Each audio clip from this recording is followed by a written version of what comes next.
Doctor बनने का सपना आपने कब देखा? तो मन में रहा कि मैं ऐसे प्रोफेशन से जुड़ूं जहां लोगों की मदद करूं। यही तीन आदमी मिलकर हम लोग यूरोलॉजी को इस्टेब्लिश किया। किए। मुझे याद है कि 6 महीने में हम लोगों ने 100 सिस्टोस्कोपी कर ली। मेरी पीएमसीएच में तो बहुत सारी चुनौतियाँ थी कि वहाँ अधिकतर गरीब मर जाते थे। उसी औजार को ले जाके गरीब पेशेंटों का ऑपरेशन करते थे। टोटल मिला के करीब 12 साल आपको लग जाते हैं। तब आप एक डॉक्टर। वर्ल्ड में 2 ही चैरिटी के बहुत बड़े, एक लायंस क्लब, एक रोटरी क्लब। तो आप बढ़िया काम करते हैं। ये प्रेसिडेंट जो मैं लायंस क्लब का बना 98 में, तो प्रेसिडेंट में ही हमने 365 दिन में 365 प्रोजेक्ट कर रहे। खाने में पोल्यूशन है, एयर में पोल्यूशन है, आप देख ही रहे हैं AQI लेवल क्या है। कैंसर भी बढ़ते जा रहा है। कैंसर का तो स्टडी हुआ था कि आपका गॉल ब्लैडर कैंसर इतना बढ़ क्यों रहा है, तो पता चला कि जो तेल है उसमें सब पोल्यूशन। हाउ दी हॉस्पिटल या क्लिनिक रन्स, इसके ऊपर कोई कंट्रोल सरकार का? कि हर एक चीज़ आपको mental health, physical health and आपको सोशल हेल्थ, तीनों तरफ परफेक्ट हो तभी आप परफेक्ट हो। जो सिस्टम में हम लोग का दिक्कत है कि लोग जब बीमार पड़ते हैं तब आते हैं, ये नहीं आते जबकि बीमार कैसे नहीं पड़े। जो आजकल जो आपको एल्डरली एज में 2 बीमारी बहुत कॉमन हो रही है, अल्जाइमर, जिनसे से पेट में दर्द हो रहा है, कुछ पता नहीं चल रहा है, तो आप पेट खोल दो, खोल के देख लो। लेकिन यूरोलॉजी में वैसा नहीं है, हमारे पास जांच करने की इतनी सुविधा है। नमस्कार, आप देख रहे हैं हमारा पॉडकास्ट चैनल प्राइम डेस्टिनेशन एक क्लैरिटी। आज के हमारे मेहमान हैं बिहार के सुप्रसिद्ध मूत्र रोग विशेषज्ञ डॉक्टर शैलेश कुमार सिन्हा। सर, आपका स्वागत है हमारे चैनल पे। आज की बात हमारी काफ़ी रोचक होगी, बहुत कुछ सीखने को मिलेगा, इससे बहुत कुछ जानने को मिलेगा, खासकर स्वास्थ्य के क्षेत्र में। सर, सबसे पहले मैं ये जानना चाहूँगा, दर्शकों के सामने मैं ये सवाल रखना चाहूँगा आपके साथ कि आपका बचपन का जीवन, कैसे आप इंस्पायर हुए, डॉक्टर बनने का सपना आपने कब देखा और कैसे ये जर्नी आपने पूरी की, डॉक्टर बनने के तक की जर्नी, वो आपसे जानना चाहेंगे। सबसे पहले तो मैं धन्यवाद देना चाहूँगा कि आपने बुलाया अपने इस पॉडकास्ट चैनल में। और ये मैं देख रहा हूँ कि आप लोग की जो तैयारी है बहुत अच्छी, प्रोफेशनल है। आपका जो सवाल है वो बहुत इम्पोर्टेंट है और इसके बारे में बताना चाहता हूँ कि जो बचपन से जो हमको मिला डॉक्टर बनने का, वो हमारे पापा से मिला। पापा आपके डॉक्टर थे क्या? पापा डॉक्टर नहीं थे, लेकिन पापा जो है सबकी मदद करते थे। वाह। पापा हमारे इनकम टैक्स कमिश्नर थे और वो डिफरेंट जगह घूमते थे, पोस्टिंग बदलते रहती थी, लेकिन मैंने देखा था उनको, वो हर एक लोग को, ज़रूरतमंद को मदद करते थे। बीइंग इनकम टैक्स ऑफिसर, एक प्रशासनिक सेवा में रहते हुए, खासकर ऐसे प्रशासनिक सेवा जिससे हर लोग घबराता है समाज का लोग, वो समाज के हर वर्ग को सहायता देते हैं। वो बचपन से आप ऑब्जर्व कर रहे थे? बचपन से ऑब्जर्व करते थे। बोकारो में जब उनकी पोस्टिंग हुई, वहाँ पर उन्होंने ऑफिस खोला, वहाँ करीब 1000 आदमी को उन्होंने नौकरी लगवाया। 1000 लोगों का नौकरी? सरकारी नौकरी दिलाया? सरकारी। बोकारो स्टील में, बोकारो स्टील उसमें खुल रहा था। तो गांव का जो भी लोग आता था, मैं देखता था कि उसको पापा जो हैं कुछ मदद करते। उसके अलावा गांव से जितने लोग आते थे, पूरा गांव का, जो हमारा गांव जो तिलौथू में है। अच्छा, आप तिलौथू बिहार, सासाराम जो है वहाँ के रहने वाले? रोहतास जिला हो गया जो। तो वहाँ से जितने लोग आते थे वो इनफैक्ट पापा जो आउट ऑफ वे आके उनको मदद करती थी, फाइनेंशियली भी। उनको जो कुछ काम रहता था दूसरे डिपार्टमेंट में भी, तो वो जाकर मदद करते थे। और यहाँ तक गांव से जुड़े रहते थे, हमेशा गांव से जुड़े रहते थे। इनफैक्ट पापा के जाने के बाद हम लोग गांव से कट गए, नहीं तो पापा जब तक थे तो गांव से बहुत हम लोग जुड़े हुए थे। धन्यवाद। ये सूचना आपने, आज के समाज में तो सभी लोग हैं कि गांव छोड़ रहे हैं, शहर की ओर बढ़ रहे हैं, और उस समय का ये सीखने वाली बात है। सही बात है। तो उन्हीं की जो प्रेरणा थी, उनको मैं जब देखता रहा तो मन में रहा कि मैं ऐसे प्रोफेशन से जुड़ूं जहां लोगों की मदद करूं। और ये अंत तक, जो अभी तक हमको ये मैं मदद कर रहा हूँ, विश्वास रखता हूँ। तो वहीं से आपका डॉक्टर का सपना जागा? वहीं से डॉक्टर का सपना जागा। और पापा ने कहा कि आप मेडिकल पढ़ाई करो, क्योंकि उस समय तो 50 साल पहले इस बात का, 40 साल पहले इस बात का आभास नहीं था कि कौन लाइन चुने, क्या चुने। लेकिन उन्हीं की प्रेरणा थी, उन्हीं का कहना था डॉक्टर बनने का। उस समय तो डॉक्टर, इंजीनियर, ये दो मुख्य रूप से जो भी मेधावी छात्र होते थे। तो ऐसे आपने डॉक्टर बनने के लिए तो एक खास विषय है, उसको चुना जाता है। हाँ, तो अब जब मैं आपकी पढ़ाई कहाँ से हुई? प्राथमिक हमारी पढ़ाई? पढ़ाई बहुत सामान्य से स्कूल से हुई, हिंदी स्कूल से हुई। पढ़ाई तो बहुत जगह पोस्टिंग थी बाबा की। शुरुआत तो उड़ीसा से हुई थी। उड़ीसा से फिर हम लोग झारखंड में डाल्टनगंज में पढ़ाई किए, फिर हजारीबाग में किए थे, लेकिन लास्ट में पटने में जो आ गए थे मिलर हायर सेकेंडरी स्कूल से, वहाँ से आपने हायर सेकेंडरी वहाँ किया? से हमने सेकेंडरी किया। सेकेंडरी किया।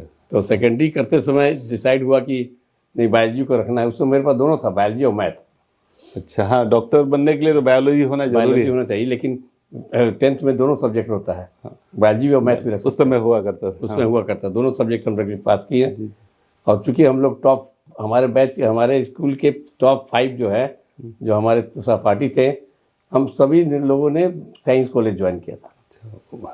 मेधावी छात्र होने का ये तो है, पटना साइंस कॉलेज साइंस तो कॉलेज में खजाना था। हाँ। जो आईएससी में थे, उस समय भी मेरा जो है मैथमेटिक्स के साथ मैंने अपना इंटरमीडिएट किया था। इंटरमीडिएट किया ये कब की बात है? इंटरमीडिएट आपने कब किया? इंटरमीडिएट हमने आपको 72 में, 70-72 का पीरियड। साइंस कॉलेज में उस समय, मतलब 70 में आप चले गए थे साइंस 70 में कॉलेज? चले गए, 72 में इंटरमीडिएट आपने इंटरमीडिएट किया था। और उसके बाद हमने 72 में एग्जाम दिया मेडिकल का। अच्छे, हाँ, पहले तो इंटरमीडिएट होने के बाद ही मेडिकल, उसी समय लोग जाते थे। मेडिकल हमने ज्वाइन किया। कहाँ ज्वाइन किया आपने मेडिकल? हमने पटना मेडिकल कॉलेज ज्वाइन किया, पीएमसीएच में ही ज्वाइन किया? पीएमसीएच में ज्वाइन किया। तो अव्वल छात्र तो रहे होंगे आप तभी। तो उसके पहले एक और इंटरेस्टिंग कहानी है कि इनफैक्ट इंटरमीडिएट तो मैंने 70 में पास किया था, और 70 में पास करने के बाद मैंने 70 से 72 में मेरा एज कम था, तो मेडिकल में मेरा दाखिला नहीं हो रहा था। क्या उस समय क्या उम्र रही होगी आपकी? नहीं, उस समय उम्र थी 1 साल घट रहा था, 16 साल का था। 17 साल हुआ करता था। 17 साल मिनिमम एज था उस समय। हाँ, तो आपने 72 में हाँ, एज कम होने के कारण आप दाखिला नहीं ले सकते थे। इनफैक्ट 68 में हमने ये पहले प्री साइंस होता था, प्री साइंस 2 साल का, 10th के बाद प्री साइंस होता था। हाँ। तो वो हम ये प्री साइंस में थे, और 70 में हमने इंटरमीडिएट कर लिया था। 70 में उस समय एज कम थी, इसलिए मेडिकल में दाखिला नहीं मिला था। तो मैं वहाँ बीएससी बॉटनी ऑनर्स ज्वाइन करने लगा। तो कंटिन्यूड किया आप हाँ आगे? और बीएससी बॉटनी ऑनर्स में इनफैक्ट मैं सेंटर हो गया था 72 में, और 72 में मैंने मेडिकल भी दे दिया। मेडिकल और ये दोनों चूंकि एलिजिबल हुए तो आपने मेडिकल भी दे दिया। और 72 में चूँकि बीएससी बॉटनी ऑनर्स का सेशन लेट था, तो मेरा दाखिला हो गया मेडिकल कॉलेज में अगस्त में, और बीएससी बॉटनी ऑनर्स का एग्ज़ाम हुआ अक्टूबर में, लेटर ऑन। और बीएससी बॉटनी ऑनर्स में मैंने बॉटनी में टॉप किया। साइंस कॉलेज के टॉपर रहे आप? टॉपर रहे। वाह। और मेरा बैचमेट था सुशील मोदी। सुशील मोदी आपके सहपाठी थे? वो सेकंड किया था। वो भी बॉटनी के ही थे, वो टॉप किया था। तो सुशील मोदी जो है बेचारा अब तो नहीं रहा, लेकिन बहुत बड़ा मेरा प्रशंसक था। जहाँ भी मुलाकात होती थी ग्रुप में, मतलब ये हमारे डॉक्टर साहब हैं, ये टॉपर हमारे बैच के। वाह। तो ये तो इस तरह से आपका दाखिला हुआ पटना मेडिकल कॉलेज में? यस, इस तरह मेरा दाखिला हो गया पटना में। तो वहाँ से आपने कब पूरा किया अपना? वो हम लोग का तो 78 में ख़त्म हो गया था, लेकिन उसके बाद 1 साल इंटर्नशिप उसमें होता था। 79 में इंटर्नशिप, फिर 80 में सीनियर हाउस जॉब होता है, वो 1 साल का होता है। उसके बाद हम लोग 81 में गवर्नमेंट जॉब का हम लोग का निकला और अपॉइंटमेंट हो गया। और उस समय गवर्नमेंट जॉब भी उसमें आसानी होती थी, क्योंकि हम लोग तो अपने बैच के टॉपर थे, तो हम लोग को फर्स्ट लिस्ट में निकल गया। उस समय घूम रहा था मैं कश्मीर में, तो फ़ोन आया पापा के जल्दी से और ज्वाइन करना है। ज्वाइन करने के लिए तो मैं आया, वो जून 1981 में हम लोगों ने सर्विस ज्वाइन किया। सर्विस यही पीएमसीएच में ही ज्वाइन? नहीं, वो तो हम लोग बिहार गवर्नमेंट से जुड़े। बिहार गवर्नमेंट से जुड़े। जी। तो पीएमसीएच में आप तो पीएमसीएच से जुड़े रहे हैं? पीएमसी से जुड़े ही रहे हैं, लेकिन तो पढ़ाई के दौरान तो ऐसे डॉक्टर आप जुड़े कैसे वहाँ? 81 में हमने बिहार सर्विस ज्वाइन किया, और पहली पोस्टिंग हो गई झारखंड, घाटशिला। उस समय जो बिहार झारखंड एक था। बिहार झारखंड एक था। जी जी। तो पहली पोस्टिंग वहाँ पर हो गई। उसके बाद की कहानी है कि उसके बाद तो हम लोग को पीजी करना था, और पीजी उस समय कंबाइंड होता था बड़ा। पीजी हर एक समय टफ रहता है। पीजी की पढ़ाई जो है अभी भी हो या तब भी हो, मिनिमम आपको 70% 75% नहीं लाएगा तो एलिजिबिलिटी चाहिए उसके सिलेक्शन लिए। नहीं होगा। तो उसके बाद हमने पीजी किया। सर्जरी लिया आपने? पीजी पे फर्स्ट टाइम मेरा पीजी में नहीं हुआ, और हो रहा था तो बहुत दूसरा सब्जेक्ट मिल रहा था जो हम पसंद नहीं कर रहे थे। सर्जरी आपका फेवरेट? सर्जरी फेवरेट था। फिर सेकेंड टाइम हमने पीजी में ज्वाइन किया, क्योंकि 2 साल का गवर्नमेंट जॉब मस्ट होता है उसके लिए। तो 81 से 83 हमने जॉब किया। 84 में हमने फिर एग्ज़ाम दिया और 84 में हमने ज्वाइन किया फिर पीजी। 84 तो कंप्लीशन कब हुआ आपका? ये मास्टर हो गया, हमको लगता है 86 में हम लोग निकल गए थे। तो मास्टर ऑफ सर्जरी आपने 86 में? 86 में हम लोग निकल गए थे। तो फिर स्पेशलाइजेशन आपका ये जो मूत्र रोग की तरफ है, ये कैसे आपका? हाँ, तो ये विषय कैसे? उसके बाद हम लोग सोच रहे थे कि क्या करें। उस समय जो है बिहार सरकार में पोस्टिंग जहाँ तहाँ हो रही थी, कभी NMCH हो जाती थी, कभी मुझे भी पोस्टिंग हो जा रही थी। उसी समय एक अवसर आया कि इंदिरा गांधी उस समय नया खुला था। हाँ, इंदिरा गांधी संस्थान तो 85 में खुला था। 85 में या 85 में आ गया था। काफी चर्चित उस समय रहा था ये संस्थान जिस समय खुल रहा था। राइट, 85 में आ गया था। तो उसी समय जो है नेक्स्ट ईयर उन लोग का एडवर्टाइजमेंट निकला था और नया ब्रांच वहाँ पर आया था आफ्टर सर्जरी। यूरोलॉजी का ब्रांच आया था, जो यूरोलॉजी का स्पेशलाइजेशन थे। वो हमारे एक प्रोफेसर थे और मास्टर साहब वो बीच से आके उसको मैनेज कर रहा था। तो मैंने उसमें अपना इंटरव्यू दिया और मेरा सिलेक्शन हो गया। तो सबसे पहले हम समझते हैं, जहाँ तक हमें ख्याल है उस समय का, कि जो इंदिरा गांधी संस्थान, जो मेडिकल संस्थान है, आयुर्विज्ञान संस्थान, वो स्टार्ट ही हुआ था यूरोलॉजी से। हाँ, तो काफी चैलेंजिंग रहा होगा आपके लिए तो ये। In fact we were the pioneers. 2 हम लोग लड़के को ज्वाइन हुआ था, तो we are join senior resident, और उसमें एक प्रोफेसर अम्बस्टर साहब थे। यही तीन आदमी मिलके हम लोग यूरोलॉजी को एस्टेब्लिश किए। और उसमें यूरोलॉजी के लिए जो औजार भी लेना था, इंस्ट्रूमेंट भी, वो मास्टर साहब मेरे स्कूटर पर जाके बैठते थे और जाके लेते थे। ये हाल था उस समय।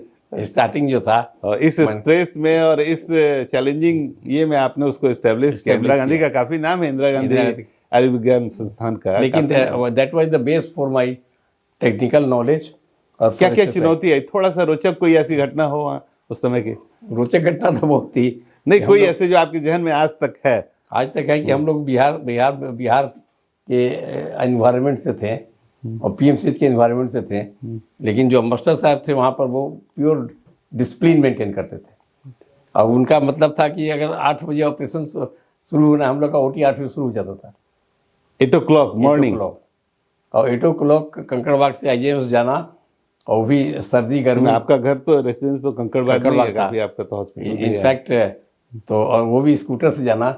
मुझे पता है जो ठंड में जाते थे तो वो उसकी बूंदे जैकेट पर लग जाती थी। काफी संघर्षपूर्ण रहा है वो। तो इनफैक्ट वहाँ जो 8 बजे पहुँचते थे तो पता चलता था कि अम्बस्टर सब 7:30 बजे जाके बैठे हुए, हेड ऑफ द क्योंकि उनका कहना था कि जो आधा घंटा पहले आइएगा तब ना 8 बजे काम शुरू होगा।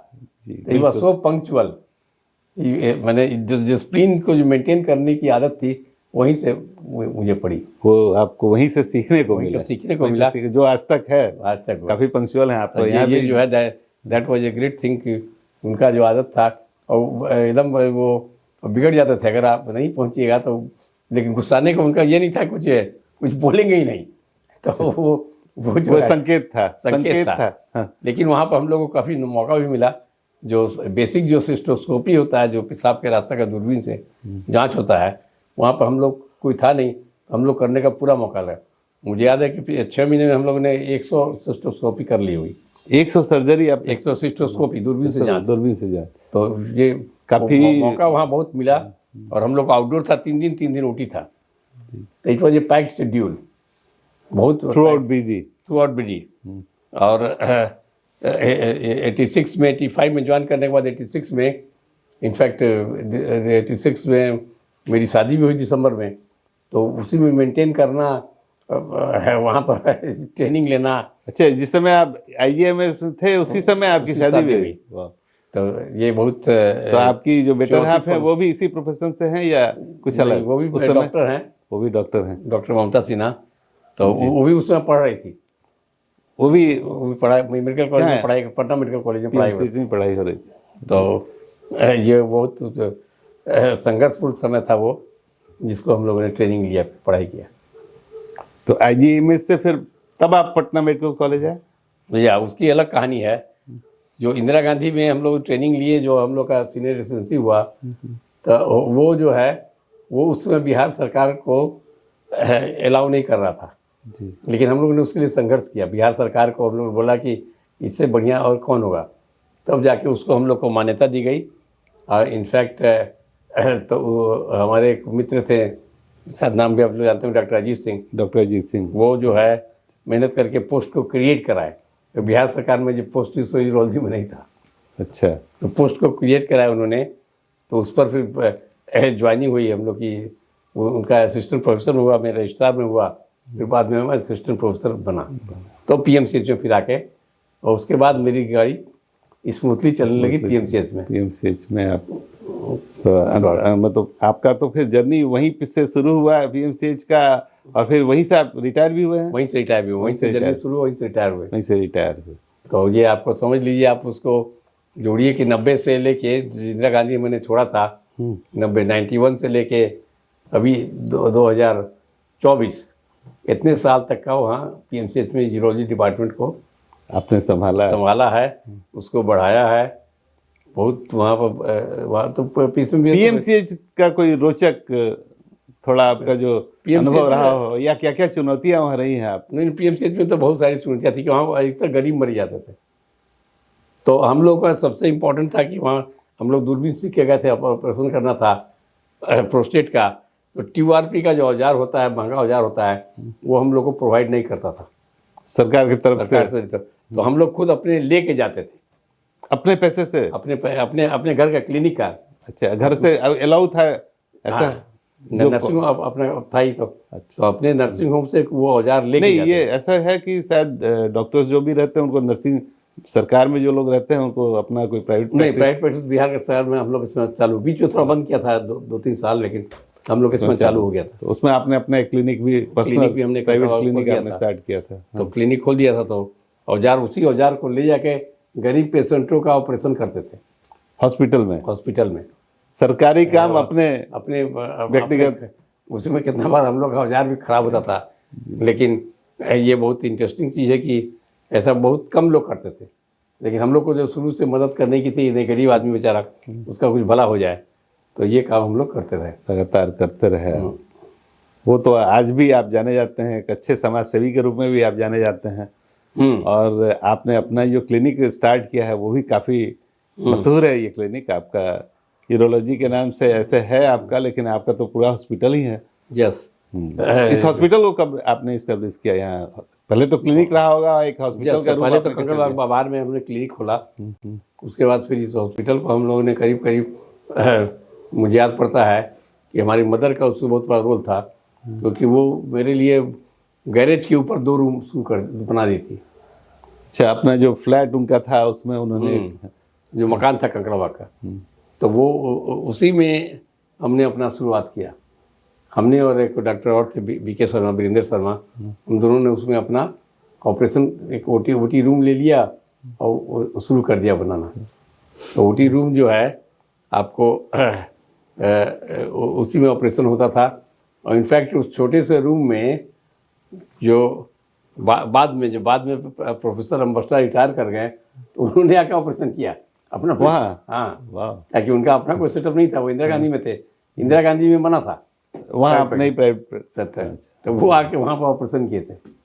तो ये बहुत बड़ी बात थी कि इतने बड़े डॉक्टर, नेम वर्ल्ड फेम का नेम था उनका, तो वो आके यहाँ पर ऑपरेशन किए थे। और उनका आशीर्वाद आपको प्राप्त था? बिल्कुल। और बहुत कुछ जो आपने बताया कि पंक्चुअलिटी या जो सर्जरी के जो नए तकनीक हैं, सब आपने उन्हीं से सीखा।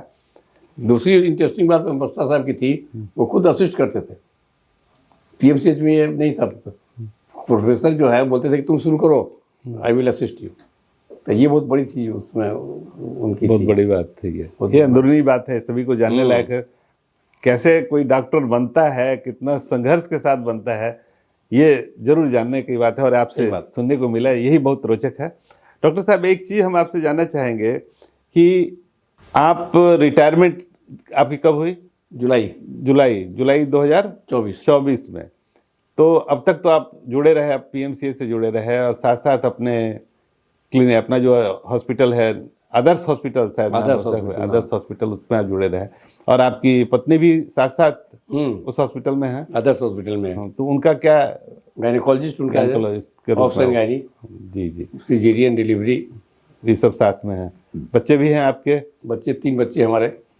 ये लोग अभी, वो लोग भी डॉक्टरी पेशा में है या नहीं? 3 बच्चे जो है, इन तीनों ने, किसी ने डॉक्टरी अभी तक नहीं पसंद किया है। वाह। बड़े वाली बेटी जो है ऑस्ट्रेलिया में है। तो किसी ने डॉक्टर, आपका सपना जो है, आपने पापा से जो इनकम टैक्स पदाधिकारी थे उनके सपने को सजाया और आप डॉक्टर बने, राइट। और आपने कुछ ऐसा उन लोगों को कोई ऐसा प्रेरणा नहीं दिया कि नहीं आप लोग डॉक्टर बनो? या नहीं, वो प्रेरणा जो है इसलिए करवाया कि बाद में जो है ये लगने लगा कि पढ़ाई बहुत लंबी है। जी जी। 5 साल 4.5 साल आपका MBBS है, फिर 2 साल आपका इंटर्नशिप है, उसके बाद आपको 3 साल PG है, उसके बाद सुपर स्पेशलाइजेशन है।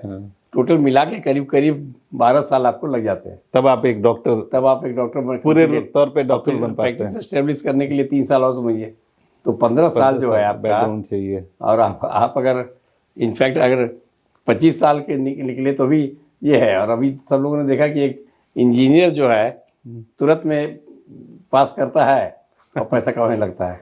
तो ये जो है ये फ्रीडम आपने दे दिया उन लोगों को। ये लंबी पढ़ाई देके लोग भाग गए। इसमें मेहनत ज़्यादा है ना, इसमें मेहनत ज़्यादा है डॉक्टरी की लाइन में। और आपने एक तरह से उनके ऊपर छोड़ दिया कि आप अगर इसको कंटिन्यू कर, अगर वो चाहते तो आप कंटिन्यू कराते। सही बात है, चाहते तो कराते, लेकिन उन लोग का हुआ कि नहीं, आपने फ्री छोड़ा। तो कहाँ हैं अभी बच्चे आपके? बेटी तो ऑस्ट्रेलिया चली गई। जी जी। वही शादीशुदा है। वो भी कोई प्रोफेशनल है या? वो इंटीरियर आर्किटेक्ट है। अच्छा, इंटीरियर आर्किटेक्ट। बेटी अभी? हाँ, वहीं पर अपना जॉब करती है।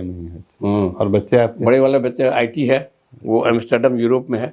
अच्छा, और छोटा वाला तो अभी पढ़ाई कर रहा है। वो कहाँ? यहीं ग्रेजुएशन कर रहा है। वो भी एम्स्टर्डम में पढ़ाई कर रहा है। अच्छा, वहीं भाई के साथ ही वहीं पर ग्रेजुएशन कर रहा है। तो अल्टीमेटली लगता है आपका क्लिनिक वो मैनेज करेंगे। आजकल तो मैनेजमेंट चलता है, मेदांता है, साई है, मेडिवर्सल है, जो नॉन डॉक्टर्स है उनका हॉस्पिटल आजकल का सिलसिला चला हुआ है। तो ये अच्छा विजन है, पढ़ाई कर रहे हैं वहाँ मैनेजमेंट और यहाँ के मैनेज। आजकल जो है जिंदगी के हर एक फील्ड में how to manage things, management is more important. ठीक है, अगर आप बहुत तेज है या जीनियस है तो अलग बात है, लेकिन अगर मैनेजमेंट आपने जान लिया तो आपको बहुत फायदा है। किसी विषय वस्तु का आप विशेषज्ञ होना, आपका कहना ये है, वो एक अलग बात है, लेकिन विशेषज्ञ बनते हुए उसको मैनेज करना बहुत इम्पोर्टेंट। वो जो विशेषज्ञता है उसको कैसे मैनेज किया जाए, कहाँ एस्टेब्लिश किया, ये सबसे बड़ी बात। Management is very important. Right, बहुत बड़ी बात आपने कही है। और खासकर आपके लाइन में तो टाइम मैनेजमेंट से लेके, पब्लिक मैनेजमेंट से लेके, हॉस्पिटल मैनेजमेंट से लेके सारा कुछ इस लाइन में है। और वो आपके बच्चे पढ़ाई कर रहे हैं, हम लोग का आशीर्वाद है, आए पढ़ के और आपके इस जो भी आपने इस्टेब्लिश किया है उसको आगे बढ़ाएं। हमारी शुभकामनाएं हैं उनके साथ। डॉक्टर साहब, एक चीज़ और हम जानना चाहेंगे कि आपका सामाजिक चूंकि परिवेश रहा है कि सामाजिक मदद, समाज में जो लोग कमजोर तबके के लोग हैं उसको आप मदद करते हैं, तो एक क्लब के साथ भी आपका कैसे आपका जुड़ना हुआ? बहुत ही फेमस क्लब है, इंटरनेशनल क्लब है, लायंस क्लब और इंटरनेशनल। जब उसमें भी आप काफी चर्चित रहे हैं और काफी अच्छे लीडर के रूप में जाने जाते हैं वहाँ। जब PMCH में हम लोग ये हो गया, लाइफ स्मूथ हो गई, उसके बाद जो है जो कीड़ा था कि मदद करनी है, कीड़ा मेरे दिमाग में था, उसी में 95 में मैंने लायंस क्लब ज्वाइन किया। लायंस क्लब के लिए प्रेरित किसने किया आपको? लायंस क्लब की प्रेरणा तो पहले से थी, क्योंकि हमारे फादर ही ने, पापा ने डाल्टनगंज में पहला लायंस क्लब इस्टेब्लिश किया था। अच्छा, वो पहले से ही आपके घर में, मतलब विरासत में है लायंस क्लब का था। ये था। तो इनफैक्ट 95 में हम लोग, कुछ लोग आए, रिक्वेस्ट किए, तो मैं लायंस क्लब में जुड़ गया। और लायंस क्लब के माध्यम से बहुत सारी सेवा हम लोगों ने की। पिछले इतने सालों में तो कितनी मदद की, कितने लोगों को आई कैम्प करवाए हैं, लोगों को आई का हॉस्पिटल हमने खुलवा दिया। 30 इयर्स का लायंस क्लब का आपका अनुभव रहा है। बहुत ज़्यादा उसमें आप, हम जो एक पूरे डिस्ट्रिक्ट के लीडर भी आप रहे हैं, तो वो कैसे उसका आपका? इनफैक्ट जो जुड़ने के बाद 98 में जो लायंस क्लब का इंटरनेशनल कन्वेंशन होता है, जी जी, हर एक साल, एवरी ईयर, जहाँ की इंटरनेशनल प्रेसिडेंट को ओथ लिया जाता है और पूरे डिस्ट्रिक्ट से जो डिस्ट्रिक्ट गवर्नर है उनका ओथ होता है। अच्छा, मतलब पूरे इंडिया से एक हर डिस्ट्रिक्ट के, हाँ। डिस्ट्रिक्ट का क्या मतलब होता है यहाँ? एक डिस्ट्रिक्ट होता है, जैसे बिहार स्टेट है और बिहार स्टेट और झारखंड स्टेट का थोड़ा सा भाग मिला के एक डिस्ट्रिक्ट बिहार का है। एक डिस्ट्रिक्ट, इसी तरह से पूरे कंट्री में पूरे कंट्री को डिस्ट्रिक्ट में बांटा हुआ है। कितने डिस्ट्रिक्ट होंगे? पूरे डिस्ट्रिक्ट तो पूरे वर्ल्ड में 744 डिस्ट्रिक्ट 44 डिस्ट्रिक्ट पूरे वर्ल्ड में। पूरे वर्ल्ड में। उसमें वन ऑफ द डिस्ट्रिक्ट आप यहाँ का है। तो ये जो है इनफैक्ट 98 में बर्मिंघम में कॉन्फ्रेंस हो रहा था, जी जी, यूके। हाँ, और मेरे सारे दोस्त गए थे यूके, लेकिन कुछ फैमिली के ये चलने के चलते मैं नहीं जा पाया था क्योंकि मदर फादर अकेले थे। इसलिए मैं जबकि इंग्लैंड का मेरा फॉर्म भरा हुआ था, मेरे बहुत सारे बैचमेट गए हुए थे वहाँ, तो मैं नहीं जा पाया था। तो उसमें मौका मिला 98 में कॉन्फ्रेंस हो रहा था, तो मैं चला गया यूके देखने के लिए। यूके घूम के आए, थोड़ा घूम के आए, थोड़ा और इंटरनेशनल कन्वेंशन था वो भी अटेंड किया मैंने। उसको अटेंड किया और इनफैक्ट डॉक्टर ममता भी पीछे से आ गई, अच्छा, वो भी साथ में? वो भी हाँ, साथ में। बिल्कुल। तो हम लोग पूरा वहाँ करीब एक डेढ़ महीना रहे। वहाँ पर मैंने ट्रेनिंग भी लिया सेंट जॉर्ज हॉस्पिटल वहाँ लंदन में। जी जी, लंदन में हमारा मित्र था, उसी के हम लोग रुके भी। तो वो है लायंस क्लब में। उसके बाद जब वहाँ देखा कि हमने डिस्ट्रिक्ट गवर्नर जो बनता है उसको बहुत सारे प्रिविलेज मिलता है और बहुत पावर भी मिलता है कि कैसे मदद किया जाए। ये तो पूरा चैरिटी का प्लेटफॉर्म है। पूरा चैरिटी दो ही वर्ल्ड में दो ही चैरिटी के बहुत बड़े, एक लायंस क्लब एक रोटरी क्लब। जी जी, लायंस का नाम है आई साइट में और रोटरी का नाम है पोलियो में, पोलियो एलिमिनेशन में। तो पहले दोनों बहुत बड़ा प्रॉब्लम था, कैटरेक्ट का और इसका, तो पोलियो का। हाँ, तो पूरा 98 में हम पूरा विदेश भ्रमण करके आए। और उसके बाद लगा कि अब इसमें जो है मैं डिस्ट्रिक्ट गवर्नर बनूँ। तो इनफैक्ट बहुत जल्दी है मैंने इसको ख़त्म किया। 99 में मैंने जोन चेयरपर्सन बने, फिर 2000 में रीजनल चेयरपर्सन बने। ये पद तो बिल्कुल चुनाव के द्वारा होता है। हाँ, बहुत जल्दी आप अपना स्थान वहाँ पे। तो ये तो खैर ये होता है, मतलब आप बढ़िया काम करते हैं। एज ए प्रेसिडेंट जो मैं लायंस क्लब का बना 98 में, तो प्रेसिडेंट में ही हमने 365 दिन में 365 प्रोजेक्ट कर डाले। तो इनफैक्ट जो गवर्नर था उसको तो बनाना ही था, नेक्स्ट जो आने वाला बिल्कुल, जो 365 दिन में 365 प्रोजेक्ट पूरा करे और डॉक्टरी करते हुए अपना पेशा को संभालते हुए सेवा, बहुत बड़ी बात है। पहला हमारा जो प्रोजेक्ट खुला था कि वो गैरेज में ही ऑक्सीजन डिस्ट्रीब्यूशन का, ऑक्सीजन सिलेंडर उस समय 98 में। तो एज ए प्रेसिडेंट बहुत काम किए, तो जोन चेयरपर्सन बने, फिर रीजन चेयरपर्सन बने। उसके बाद हमने गवर्नर के लिए फाइट किया 2003 में। 2003 में मैं फेल कर गया, नहीं जीत पाया। 2004 में फिर मैं फाइट किया।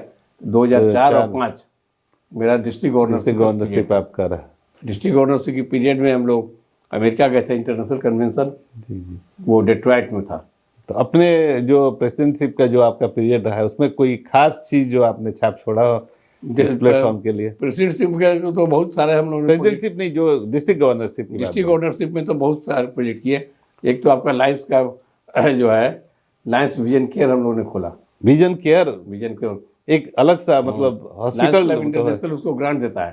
अच्छा, तो अलग हॉस्पिटल खोला गया, वहाँ पर रेगुलरली कैटरेक्ट के मरीजों का फ्री ऑपरेशन होता था। साहब, आपने जैसा कहा कि लायंस क्लब के थ्रू आपने अपने डिस्ट्रिक्ट गवर्नरशिप में एक विजन केयर आपने इस्टेब्लिश किया। राइट। वो विजन केयर क्या अभी भी चलता है या? अभी भी चल रहा है। अभी भी चल रहा है वो विजन, और जो एडप्ट हो जाता है वो कंटिन्यूड रहता है। कंटिन्यूड है उसमें, भले ऊपर नीचे होते रहता है कि कितने ऑपरेशन हो रहे हैं, क्योंकि जो उसका एडमिनिस्ट्रेटर आता है उसी की जिम्मेदारी बदलते रहते हैं। जैसे कि क्लब लायंस क्लब का प्रेसिडेंट बदलते रहता है, वैसे हर एक का। तो हमारे व्यूअर्स से हम ये चीज़ जरूर आपसे आपके थ्रू जानना चाहेंगे कि लायंस क्लब, व्यूअर्स को लायंस क्लब क्या है, ज्वाइन करना चाहिए नहीं करना चाहिए, या लायंस क्लब से क्या मतलब किस तरह का चैरिटी आप कर सकते हैं, कुछ इसके ऊपर प्रकाश डालें आप। 2-3 बातें मैं बताना चाहूँगा, फिर हम लोग आएंगे आपके नहीं पेशे से। लायंस क्लब के बारे में 2-3 बात बताना चाहूँगा, बहुत इंपॉर्टेंट है। लायंस क्लब का जो प्लेटफॉर्म है, जो इंटरनेशनल ऑर्गेनाइजेशन है, जो है इसका मोटो है 20 सर्व, हम सेवा करते हैं। जी जी, लेकिन इसके साथ साथ आप जुड़ते हैं तो आपको कोई फाइनेंशियल गेन नहीं होगा, लेकिन आपका जो है जो आपको इसमें आपको तन मन धन खुद लगाना है। कोई तो सेवा संस्थान ही है ये, आपको अपने कोई रिटर्न नहीं ऐसे पैसा को लगाना है, लेकिन आपको संतोष मिलेगा। संतोष आपको जो है सबसे बड़ा संतोष मिलेगा। लेकिन उसके बाद भी यंग जो दर्शक हैं उनको बताना चाहूँगा कि इसको जुड़ने से आपका जो है एक लीडरशिप क्वालिटी डेवलप होता है। वो बिल्टअप ऑफ लीडरशिप आपका क्वालिटी डेवलप होता है। क्या है कि मुझे याद है जब मैं जुड़ा था तो शुरू में आप माइक जो पकड़ते हैं तो आपको बोलने में दिक्कत होती है। जी जी। तो आपको यूनिटी प्लेटफॉर्म, ये बहुत बढ़िया प्लेटफॉर्म है जहाँ की आप जहाँ की आप अपने बातों को रख सकते हैं। तो आपको बोलने की एक आदत पड़ती है। You can become a good orator, अच्छे कम्युनिकेटर के रूप में, गुड ओरेटर, गुड कम्युनिकेटर। साथ में आपको जो एक ग्रुप है उसको लीड करने का मौका मिलता है, तो आपको लीडरशिप क्वालिटी डेवलप होती है। पूरा इंडिपेंडेंस रहता होगा कि हाँ यही काम करना है तो आपको पूरा टीम रहता है इसमें, टीम एफर्ट। आप टीम को लेके, क्योंकि ये हमेशा इंपॉर्टेंट है, आप अकेले इंपॉर्टेंट नहीं है, team important. Lead a team is very important. हर एक फील्ड में आप देखिएगा कि टीम, आपका टीम ही काम करेगा, आपको वहाँ लीड करना है। बिल्कुल। हम जो ये स्टार्ट किए हैं, अपनी बात बता दें, हम ये पॉडकास्ट हमने स्टार्ट किया, इसके पीछे कितने सारे टीम हैं और कितना मेहनत है, ये आपसे कभी हम लोग कभी बात करेंगे, अकेले में भी बात होगी, पीछे बात होगी, लेकिन टीम की जरूरत है। टीम लीड करना is a very very important thing. तो लायंस क्लब में यही फायदा आपको मिलेगा। जी जी। तो दर्शक आप देख रहे हैं कि एक लायंस क्लब ऑफ इंटरनेशनल है, जिसके बारे में डॉक्टर साहब ने कहा कि एक समाज सेवा के लिए बहुत अच्छा प्लेटफॉर्म है। आप लोग भी इसकी जानकारी लें और कभी अलग से भी हम लोग बात करेंगे इस विषय पे।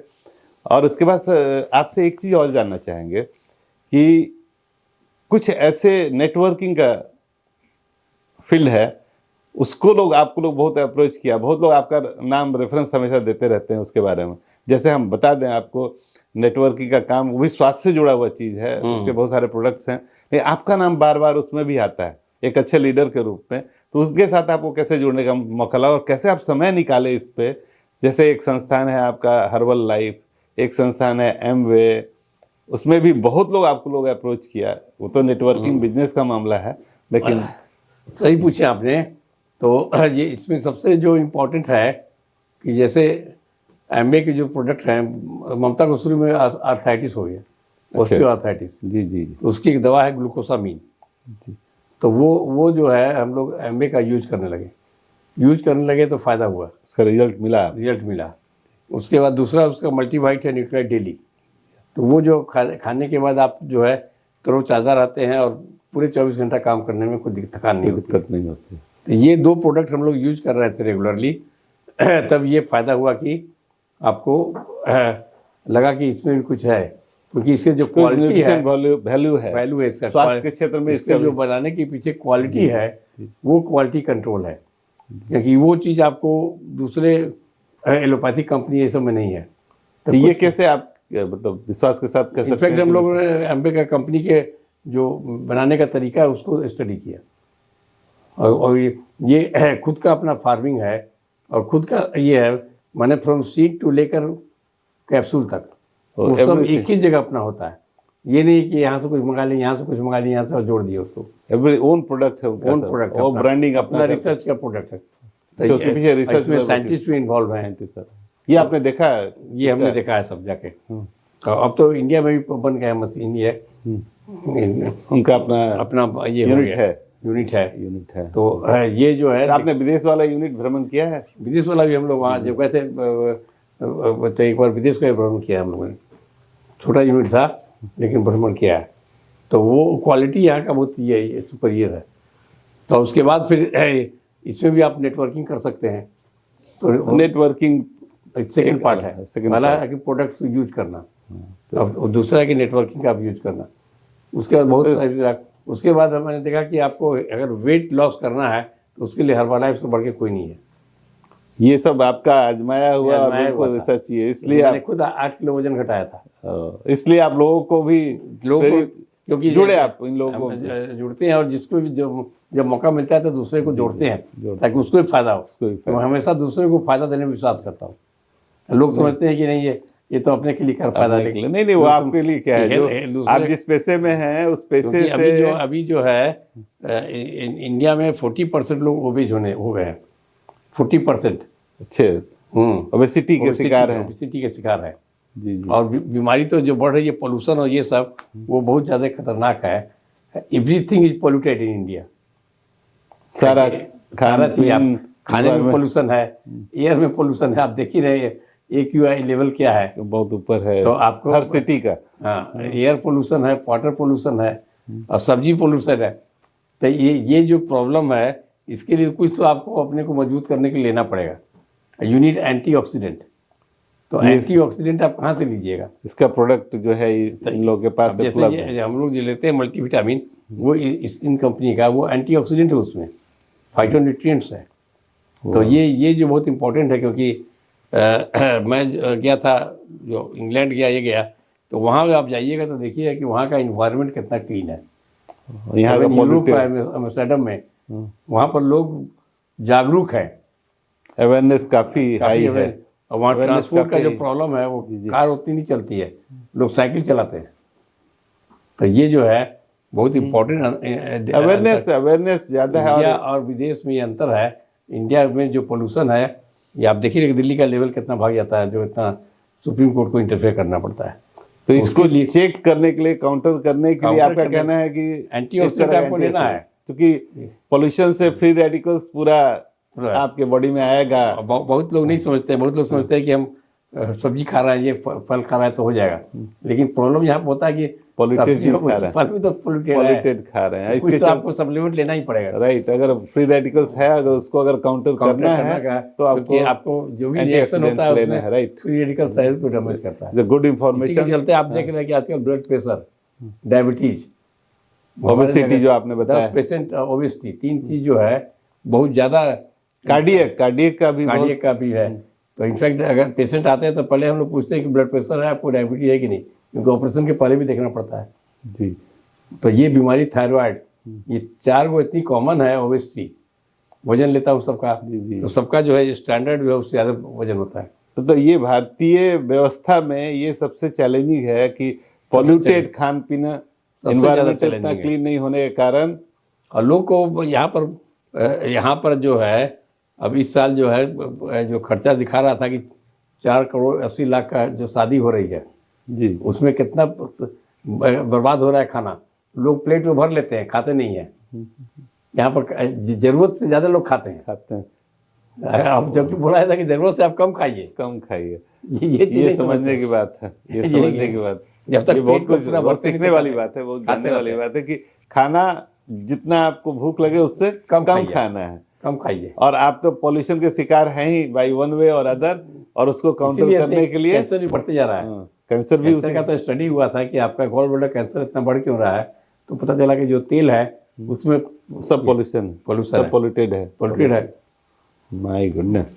नहीं, ये अच्छी बात आपने बताई कि एक फ्री रेडिकल्स को कंट्रोल करने के लिए जो पॉल्यूशन से ग्रो होता है, आपको एंटीऑक्सीडेंट्स लेना है, और उसके लिए ये इन लोगों के पास हो या हर्बल लाइफ हो, तो अच्छे प्रोडक्ट्स हैं और बिल्कुल ऑथेंटिक प्रोडक्ट्स सब हैं।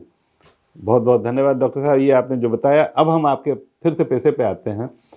आप जो मूत्र रोग विशेषज्ञ के रूप में जाने जाते हैं, और बिहार में ही नहीं, अखिल भारतीय स्तर पे भी आपकी सेवा ली जाती है। हर जगह, हर देश के हर कॉर्नर से आपको कंसल्ट किया जाता है।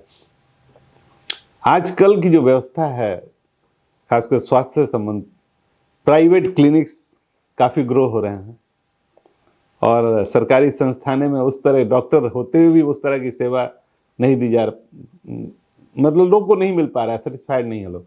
और प्राइवेट की तरफ अगर जाते हैं तो लूट है। आजकल डॉक्टर्स के बारे में ये कहा जाता है कि डॉक्टर्स अब डॉक्टर्स नहीं रह गए हैं, वो पूरा व्यवसायिक तौर पे अपना व्यवसाय के माध्यम से डॉक्टर्स को अननेसेसरी, मतलब पेशेंट्स को बहुत परेशानी झेलना पड़ा। खासकर गरीब जो हैं उनको तो बहुत परेशानी होती है। इसके बारे में आपका क्या कहना है? ये सोच जो समाज में आ रहा है, ये इसको कैसे बदला जा सकता है? ये सही बात है। और पिछले 20 सालों में करीब या 15 सालों में बहुत ज़्यादा कमर्शलाइजेशन हो गया है इस क्षेत्र, स्वास्थ्य के क्षेत्र में। और इसका मुख्यतः कारण तो गवर्नमेंट की आती है। गवर्नमेंट का जो है पॉलिसी जो है इस बारे में ये है। और तीसरा जो है, इसमें बहुत से जो डॉक्टर नहीं है, इवन कंपाउंडर लोग अपना क्लिनिक खोल दिए। ये ऐसा है, खोल दिए in the name of doctors compounder हो नर्सिंग खोल दिए, गवर्नमेंट का कोई चेक नहीं है, चेक नहीं, वो खोल दिए हैं। तो डॉक्टर तो एम्प्लॉयड डॉक्टर करते हैं, एम्प्लॉय कर लेते हैं, लेकिन वो डॉक्टर तो उनकी आता है, सेवा कर नहीं जाता है, लेता कोई रिस्पॉन्सिबिलिटी नहीं है उसको तो कोई रिस्पॉन्सिबिलिटी नहीं है। और तो हाउ दी हॉस्पिटल या क्लिनिक रन्स, इसके ऊपर कोई कंट्रोल सरकार का नहीं है, ऐसी कोई नीति नहीं है। सरकार का है तो सरकार का प्रॉब्लम है कि इतना बड़ा करप्शन का अड्डा है कि हर एक चीज़ आपको करप्शन से आप लाइसेंस मिल जाता है स्वास्थ्य के क्षेत्र में, स्वास्थ्य के क्षेत्र में। तो ये बहुत बड़ी बहुत समस्या चिंतनीय है, बहुत चिंतनीय और है। मेडिकल कॉलेज में भी जो है, मैं बता रहा था ना कि प्रॉपर टाइमली इंस्ट्रूमेंट नहीं मिल रहा है। तो इंस्ट्रूमेंट नहीं मिल रहा है तो वो क्या करें, वहाँ से जो पेशेंट का ऑपरेशन नहीं होगा तो बाहर में आ जाएंगे, वो अपना प्राइवेट में जाएंगे शिफ्ट करते हैं। और दूसरा कि जो मेडिसिन है वो भी आपको नहीं प्रॉपर होगा। सिस्टम जो है ऐसा बना दिया है लोगों ने, तो मेडिकल कॉलेज में बहुत सुधार की ज़रूरत है। इनफैक्ट हर एक लेवल पर सुधार की ज़रूरत है। मान लीजिए कि आपका हर एक पंचायत है, मान लीजिए कि बिहार में 750 पंचायत होंगे, तो 750 हर एक पंचायत के लेवल पर आप एक सेंटर रखिएगा और वहाँ से फिर जो कॉम्प्लिकेटेड होगा उसको डिस्ट्रिक्ट भेजिएगा, वहाँ से कॉम्प्लिकेटेड होगा तो फिर आप उसको पीएमसी भेजिएगा। तो वहाँ तो कोई ये है ही नहीं, ऐसा कोई सिस्टम नहीं है, नो सिस्टम। वहाँ कोई इंफ्रास्ट्रक्चर इस तरह का हेल्थ का नहीं है जो जैसे कि इंग्लैंड में जो मैं गया, इंग्लैंड में देखा कि वहाँ पर जीपी है, हर एक एरिया लोकेटेड है कि इस एरिया का इस जीपी के पास जाएगा, वो देखेगा अगर जरूरत होगा। GP means general physician, general physician. तो वहाँ को जीपी को एक फंड दे देता है गवर्नमेंट के द्वारा फंडेड होते हैं वो। हाँ। वो अपना क्लिनिक खोल के बैठ जाता है और जो पेशेंट आता है उसको देखता है। पेशेंट पैसा नहीं लेता है, जी, पेशेंट से हुआ उसके बाद फिर उसको भेज देता है, जरूरत जैसा ज़रूरत हुआ स्पेशलिस्ट को भेजा, मेडिकल कॉलेज भेजा। तो ये सिस्टम यहाँ पर डेवलप ही नहीं होने दिया पिछले 70 सालों में। व्यवस्था है इस तरह की, व्यवस्था इस तरह का इन लोगों ने किया कि डेवलप ही नहीं होने सब करप्शन ओरिएंटेड हो सब नीति, सब इस तरह का चीज हो गया, उस पर कोई कंट्रोल नहीं रहा। दूसरी बात है, नहीं कहेंगे लेकिन कंट्रोल नहीं रहा। दूसरी बात है कि अभी इंडिया में उतना इंश्योरेंस का सिस्टम नहीं हुआ है, अभी इंश्योरेंस का बढ़ रहा है तो सरकार तो आंख मूंद के बैठी हुई है, उसको तो अपना पैसा नोट कमाने में मतलब है।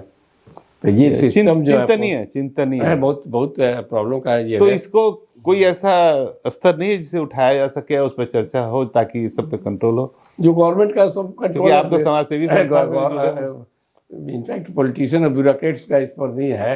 जितने ब्यूरोक्रेट्स है तो आप देखते होंगे न्यूज में कि बहुत बार जहाँ का सेंटर है, बना हुआ सेंटर, वहाँ काम नहीं हो रहा है।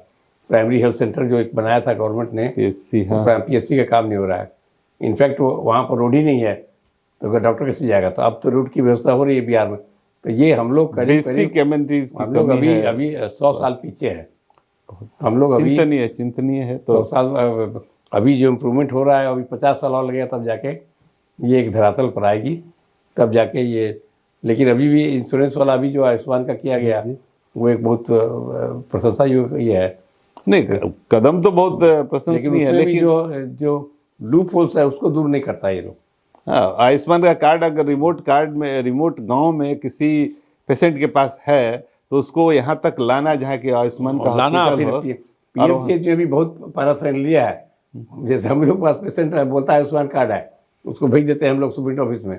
अब वहाँ पर वो जो फॉर्म भरना होता है, उसको दवाई देना होता है, उसमें उन लोगों को बहुत ज़्यादा ये है, परेशानी होती है, मतलब परेशानी होती है। फ्रेंडली स्मूथ नहीं है। ऑनलाइन उसको करना चाहिए, स्मूथ करना चाहिए, टाइम टेकिंग है हर एक काम का जो है, बहुत दिक्कत होती है इसको। तो आप तो सामाजिक संस्था से जुड़े हैं, कुछ ऐसा निकालिए आप भी कि सलाह सरकार के पास जाए। आप ताकत तो हर इंडिविजुअल है, और आपके पास तो एक अच्छा संस्थान का जिस भी फोरम में हम लोग जाते हैं तो बोलते ही हम लोग बोलते हैं, लेकिन हर एक फोरम जो है लागू करना तो हाँ, लेकिन बार बार नॉक करना होगा, इसके लिए बार बार नॉक करना होगा, तभी होगा। अब हम लोग फिर एक विषय पे आते हैं डॉक्टर साहब, चूंकि समय आपका भी बहुत कीमती है, खासकर मूत्र रोग विशेषज्ञ के रूप में आप किस किस तरह का जो आज जो समस्या जो आ रहा है, किससे रूबरू होना पड़ता है आपको, और क्या सलाह देते हैं मरीजों को ताकि इससे अपना बचाव कर सकें, उसके ये रोगी नहीं बने, अपने आप को स्वस्थ रख सकें। उसमें एक जनरल आपका जो इसके पहले मैं मूत्र रोग के पहले 2 चीज़ आपको बताना चाहूँगा। एक तो कि जो पेशेंट को हमेशा जो गाइड करते हैं हम लोग कि हेल्थ इज वेरी इंपॉर्टेंट जी। तो हेल्थ जो है WHO ने बताया है आपको mental health, physical health and आपको सोशल हेल्थ, सोशल तीनों तरफ परफेक्ट हो तभी आप परफेक्ट हेल्दी हो। हाँ, तभी आप हेल्दी हैं, तभी आप हेल्दी हैं, सही। तो ये जो है आपका, अभी आपको जो फिजिकल हेल्थ की जो बात होती है, जो हम लोग देखते हैं, जी उसमें भी जो सिस्टम में हम लोग का दिक्कत है कि लोग जब बीमार पड़ते हैं तब आते हैं, ये नहीं आते जबकि बीमार कैसे नहीं पड़े। हाँ, बीमार नहीं हो इसके लिए कंसल्ट नहीं किया जाता है, इसके लिए कंसल्ट बीमार होने के बाद लोग कंसल्ट करते कंसल्ट है। हैं। तो ये बहुत लोगों में awareness है। अवेयरनेस नहीं है। दर्शक, ये चीज जानने की है कि कंसल्ट पहले किया जाए, prevention is better than cure. इसके लिए जो डॉक्टर साहब कह रहे हैं, मैं आप सहमत होंगे, prevention is better than cure. आप पहले सलाह लें इसके लिए हम बीमार कैसे नहीं पड़े। धन्यवाद डॉक्टर साहब, आप अच्छी बात जैसे हम लोग का एक्सपीरियंस हो गया है, जैसे कि हम लोग 5 सावधानियां बताने बोलते हैं। एक तो कि आप डाइट हेल्दी लीजिए, दूसरा कि आप रोज एक्सरसाइज कीजिए, कुछ न कुछ फॉर्म एक्सरसाइज हफ्ते में 5 दिन कीजिए जी। तीसरी, आप बाहर का बना हुआ मत खाएं, फास्ट फूड नहीं खाना, जंक फूड नहीं खाना, जंक फूड नहीं खाना, जंक फूड नहीं खाना, बहुत इंपॉर्टेंट है लोगों को। पानी बहुत पिए, जो क्या यूरोलॉजी में तो इम्पोर्टेंट है, 3 लीटर पानी कम से कम पीना है पूरे दिन में। दर्शक, ये जाने आप, डॉक्टर साहब का सलाह है, ये बहुत अच्छा प्लेटफॉर्म है जहां हमको जानने का मौका मिल रहा है कि बचने के उपाय ये है कि 3 लीटर पानी एक दिन में। Hydration is very important. जो भी हमारे युवा हैं, जो भी हमारे आज जो अभी जो यूरोलॉजी में बढ़ रहा है, जो बीमारी से मैं बताऊंगा, पानी पीने से ही बहुत सा प्रॉब्लम सॉल्व हो जाएगा। बहुत इंपॉर्टेंट है। नहीं, पानी भी तो पॉल्यूटेड है सर। नहीं, पानी तो पॉल्यूटेड, तो आप गर्म करके पीजिए, गर्म करके पीजिए, सॉल्यूशन तो है ही, सॉल्यूशन इज देयर। पानी को गर्म करके पीजिए। मैं तो हमेशा गर्म करके पीता हूँ जी। तो ये आपका बहुत इंपॉर्टेंट है। जो ये बात मैं बताना चाहता हूँ कि complete health, healthy only not physical health, mental health बहुत इंपॉर्टेंट है। मेंटल हेल्थ के लिए आप अपने को रिलैक्स रखिए, स्ट्रेस फ्री रहिए, उसके लिए चिंता मत कीजिए, चिंतन कीजिए। हाँ, मेडिटेशन में जाइए आप, मेडिटेशन में yoga exercise, yoga meditation, mental health, music सुनिए, कुछ कार्यक्रम अटेंड कीजिए, ये सब बहुत इंपॉर्टेंट है जी। और कम्युनिकेशन इज वेरी इंपॉर्टेंट। जो आजकल जो आपको एल्डरली एज में 2 बीमारी बहुत कॉमन हो रही है, अल्जाइमर्स, पार्किंसन, ये दोनों बीमारी के लिए, हाँ, ये बहुत सुना जाता है ओल्ड एज में। हाँ, ओल्ड एज में जब तो वो प्रॉब्लम इसमें जो है, दरअसल अल्जाइमर में भूलने की बीमारी, यही मैं सही हूँ, और पार्किंसन बॉडी जो ट्रेमर कर जाता है, ट्रेमर करता है, उसके बारे में डॉक्टर साहब बता रहे हैं। उसके लिए भी आपको जो है जो ध्यान रखना है अपने बारे में। अल्जाइमर में भी आप जैसे रिटायर कर गया तो लोग सोचता है कि अब तो हम कुछ करेंगे नहीं, घर में पड़ जाते हैं। You have to learn new activity.